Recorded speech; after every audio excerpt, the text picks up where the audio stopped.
Now there are 4 nutriments. These nutriments are important for maintenance of beings and those seeking a new existence. There are 4 nutriments.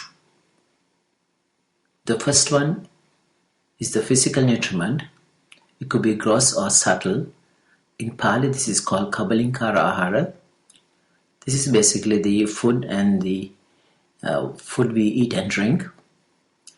And the second one is called contact nutriment or Pasa Ahara. Third one is called mental volition or Manosanchetana Ahara. Fourth one is the consciousness nutriment or Vijnana Ahara. The first one is quite obvious. We see this every day. The second, third, and the fourth, it's kind of hard to observe this. These are the 3 mental nutriments. We can really see them and we cannot really understand how they work. So let's see how this can relate to our model. This slide shows how nutriments work. On the left, green box is a physical nutriment which maintains the eye, the ear, the nose, the tongue, and the body. And the bottom green box is the mental nutriment which maintains the mind. These are mental formations, contact, and consciousness. These are the 3 mental nutriments. Now this is for the green arrows, green dotted arrow shows the maintenance nutriments important for maintenance of beings right now. Now here the yellow arrow shows nutriments for those seeking new existence. Basically mental nutriment of mental formation or volition is important for the part of karma formation and the resultant karma formation for future births or becoming. This is shown in this yellow arrow right here on the left.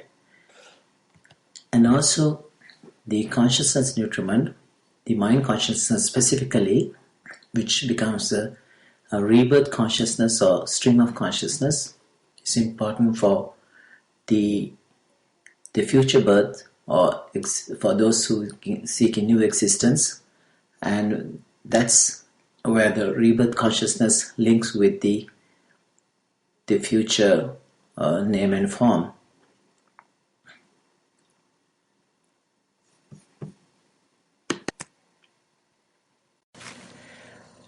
This slide shows the full MindWorks model. As we discussed before, you can see how these 6 senses making their respective consciousness and the formation of contact. From contact, mental formations, feelings, perception arise. And because of our unwise attention, we go through craving, clinging, becoming, birth, old age, sickness, and death. That part we have already discussed. The additional new parts here are at the level of mental formations.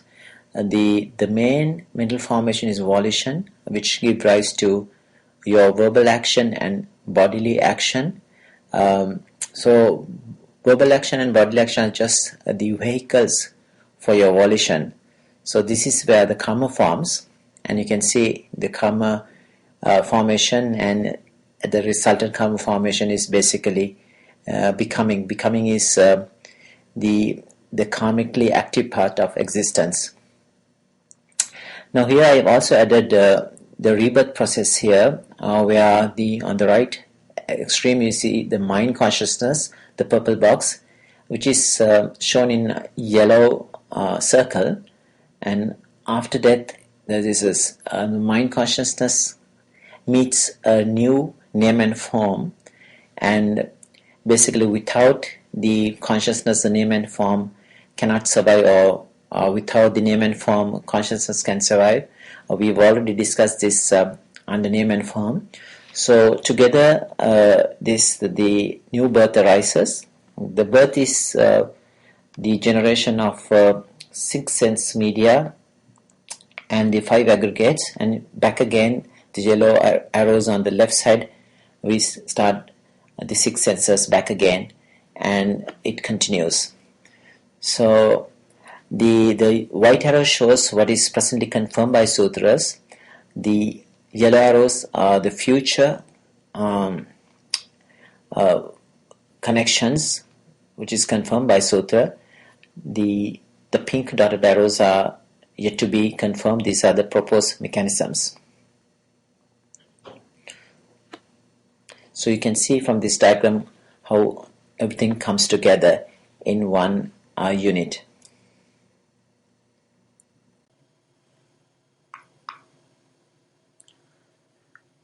So after death,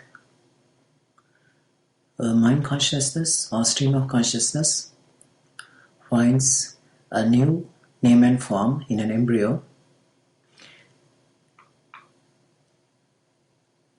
and with the manifestation of consciousness in the new name and form, the embryo grows, and eventually you end up with a set of another new 6 senses, and this process continues. So birth here is defined as the appearance of 5 aggregates and acquisition of 6 sense media, and this is shown in this box here.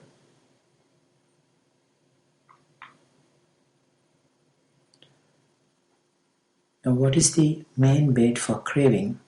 Now again, if you look at this model, you can see because of our unwise attention, feeling becomes the main bait for the craving. And from craving, clinging, becoming, birth, old age, sickness and death occurs.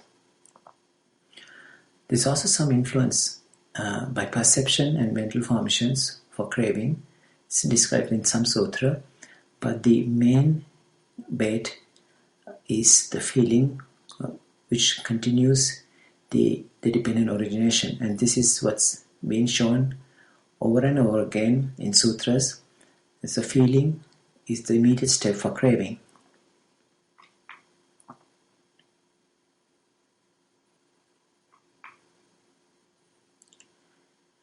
Now what is the ending of the world? Depending on the I and forms, there arises I consciousness. The meeting of the 3 is contact. From contact as a requisite condition comes feeling.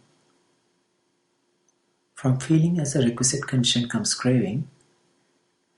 Now from remainderless cessation and fading away of that very craving comes the cessation of clinging.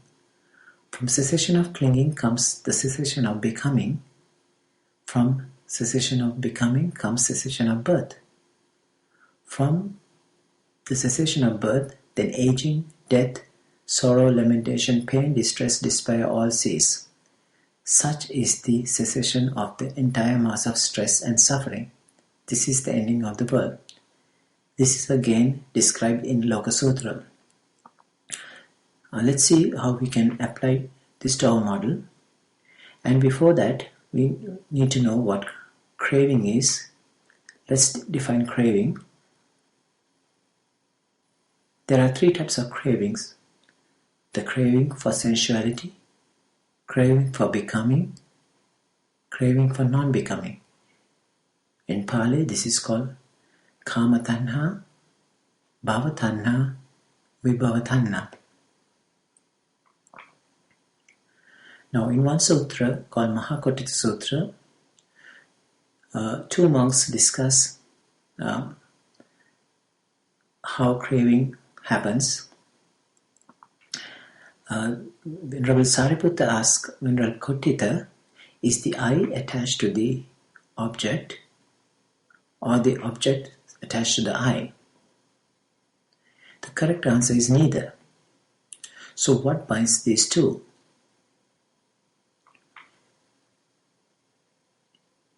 It is our craving. This is a mental bond which binds the I to the object. If they are bound physically, there is no way of us getting enlightened, so we have a chance of getting rid of craving and separating these two. So only way to get rid of is to get rid of craving. Looks very simple in the illustration, but it's kind of hard to do in real life.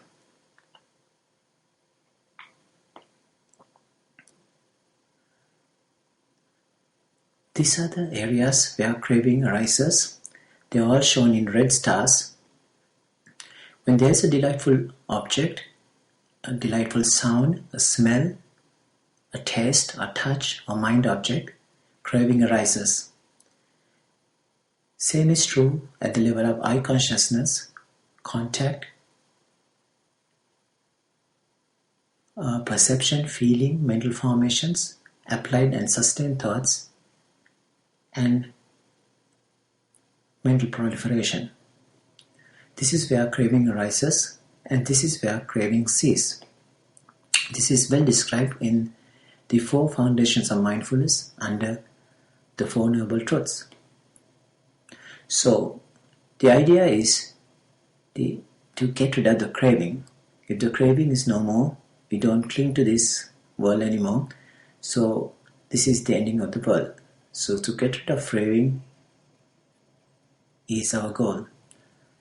So, after that, the steps of dependent origination stops from clinging onwards. So, therefore, no clinging, no more becoming, no more birth, no more old age, sickness, and death.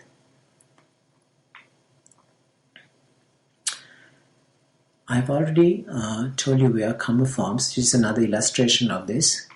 Karma forms at this step called mental formations or volitions, and verbal actions or bodily actions are just vehicles or manifestations of this volition.